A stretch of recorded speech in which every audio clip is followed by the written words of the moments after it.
What is up, everyone? This is Motorola, and today I'm going to show you how to fix the Windows 10 update KB5060533. So let's get right into it. So if you're trying to update this specific update and you're getting an error, there's a few ways to fix this.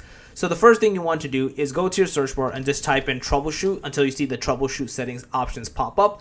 Once this pops up, you want to basically open it up. In here you want to find where essentially at the bottom it says additional troubleshooter. So let me just actually make this bigger so you can see it. So you want to click into the additional troubleshooter section. In here you want to then click into where it says Windows Update, and you want to run that specific troubleshooter. So there's literally a troubleshooter for your Windows Update component itself, and this is basically what you want to run to be able to get to make this issue go away. The next thing you want to do after you do this is you want to go to your search bar and type in services and have this opened up. In here there's two specific services that are most likely either not running or activated, which is why the update is not working. So you want to search in here for Windows Update. So you're going to see something here, Windows Update and Windows Update Medic Service. You want to double click into both of them technically, but start with the first one. First, change the startup type to whatever it is into automatic, and if this is running, stop it and start it again. And if it is not running, start the service. You're going to do this for both of them. Restart your computer, try to do the update again, and you should be good to go and not have the error persist any longer. So yeah, that's basically it.